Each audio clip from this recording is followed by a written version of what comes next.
Okay, so tonight is one of those nights in the tech world. It's April 20th, 2026, and it feels like six massive stories just broke all at once. Now, on the surface, they look totally unrelated. You've got a corporate crisis over here, a huge political move over there, some mind-blowing new hardware. But what if I told you they're not separate stories at all? What if they're all pieces of one single, massive puzzle? That's what we're going to unpack right now. You see, what's happening tonight, it's a perfect snapshot of an entire industry at a major crossroads. It's caught in this fascinating tug-of-war between just staggering technological innovation and the very messy, very human challenges of ethics, politics, and power. So let's start with the big one, the battle for the future of AI. So we're diving right in with what is, without a doubt, the most important technology of our era. And tonight, the big story isn't about some flashy new model. It's all about the very human power struggles, the governance crises that are happening behind the scenes, trying to steer where this all goes. And it all kicks off with just a single number, 3. Now, what on earth could that possibly mean for the most important AI company in the world, right on the brink of a historic IPO? Well, the answer is a full-blown crisis. That's right. 3 senior executives. We're talking the Chief Technology Officer, the Chief Product Officer, and the Chief Security Officer all resigned at the same time. I mean, this isn't just a shakeup. For a company on the verge of going public, this is, well, it's a potential earthquake. And just look at the timeline here, how fast this all went down. The CTO leaves on the 15th, the CPO is out on the 17th, and the Chief Security Officer just last night. It's the sheer speed of this that has investors spooked. We're talking about a company valued at over $100 billion, and suddenly it's looking seriously unstable. Its entire Q3 IPO is now genuinely in question. So you have to ask, why did they all jump ship at once? Now, of course, the company is being super quiet about this, but word on the street, what analysts are pointing to is this perfect storm of internal conflicts. Everything from major disagreements over ethics and safety to this intense pressure to commercialize the tech faster, and yeah, some reported tensions with CEO Sam Altman. The bottom line is, the very people in charge of the tech, the product, and its security all looked at the situation and decided they couldn't stay. So you've got this complete chaos happening inside OpenAI, right? But that's only half the picture, because at the very same moment, there's an even bigger battle for control heating up on the outside in the world of politics. And here it is, President Trump has just signed an executive order, and its goal is to centralize all the rulemaking for AI at the federal level. He wants one single set of rules for the whole country. But what that does, essentially, is it just wipes out all the stricter laws that states like California and New York have already put on the books. And this table really breaks it down for you. You can see two completely different ways of thinking here. On one side, you've got the federal approach. It's all about speed, flexibility, letting companies police themselves. But on the other side, the state approach is all about consumer protection, with things like mandatory audits and full transparency.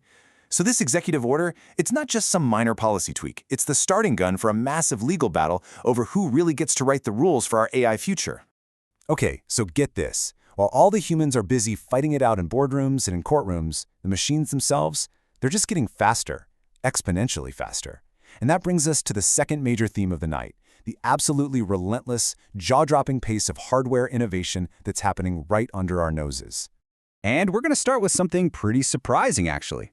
A quote from NVIDIA CEO Jensen Huang. He said, "This breaks my heart." So, what's he talking about? What could possibly be breaking the heart of the CEO of one of the world's most successful companies? Well, he's talking about the growing gap between NVIDIA and the very community that put them on the map in the first place, gamers. Well, this chart tells the whole story. A staggering 82% of NVIDIA's money now comes from data centers and AI. And gaming, the community that was their foundation, it shrunk to just 10%. The financial pull to focus on AI is just so huge that the company can't even keep up with demand for its gaming cards, and its original core community feels like it's been left behind. All right, so let's shift gears from NVIDIA over to Apple. And again, it's just a simple number, but boy, is it a powerful one. 2 nanometers. This little number is signaling one of the biggest leaps forward in chip manufacturing that we have ever seen. So the latest leaks coming out of the supply chain are basically confirming that Apple's next-gen R2 chip, the one for the Vision Pro 2, is going to be built on this brand new 2-nanometer process. Now, just look at what that means in the real world. Compared to the chip in the current Vision Pro, we're talking a 42% cut in latency, which makes the virtual world feel way more real, and a 50% jump in battery life, which, fixes the single biggest complaint about the first one. So while Apple's out there pushing the absolute limits of the high end, Meta, well, they're playing a totally different game. And it all boils down to this one number, $399. That's the rumored starting price for their next big headset. And that price tag, it tells you everything you need to know. Meta's going all in on accessibility, trying to get a headset into every home. And get this, Meta isn't just dropping one device. Nope, they're launching a full-on two-pronged attack. You've got the Pismo Low at $399, aimed right at the mainstream casual user, and then you have the Pismo High at $599, with all the premium goodies like an OLED screen and eye tracking.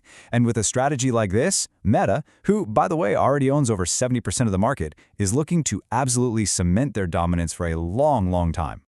Okay, and for our last piece of hardware news tonight, we're jumping into the world of gaming, where another just incredible number leaked, 40 T-flops. We're talking teraflops, which is just a measure of raw graphical horsepower. Just to give you some context, the PlayStation 5, which is already a beast of a machine, clocks in at around 10. So, yeah, we're not talking about a little baby step here. This is a monster leap forward. The leaked specs for the PlayStation 6, which is apparently codenamed Orion, show a machine that is almost 4 times as powerful as the PS5. I mean, it's aiming for a level of performance. We're talking 8K resolution at 120 frames per second that you'd normally only see in the most insane high-end gaming PCs that exist right now. Phew. Okay, so let's just step back for a second and bring all these threads together. After this wild night of news, what does it all actually mean? We've seen these very human challenges on one side and this incredible machine progress on the other. This is the story of where we are right now, our technological crossroads. Think about it. On one side, you have all this messy, complicated human stuff. A leadership crisis at the world's most important AI lab, a political war over who gets to set the rules, a beloved brand losing touch with its fans. But then, on the other side, you have these just incredible opportunities. A quantum leap in computing power, virtual reality that's finally becoming affordable, and a new generation of gaming that's going to be unbelievably immersive. And that right there, that's the one story that ties everything we've talked about tonight together.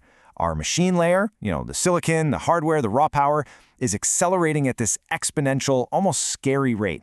But our human layer, our ability to govern this stuff, to manage the people who create it, and to figure out its impact on all of us, is really struggling to keep up. That's really the defining tension of this moment in history, and it's the huge question that this one crazy night in tech really leaves us with. The pace of innovation, it is not slowing down, not one bit.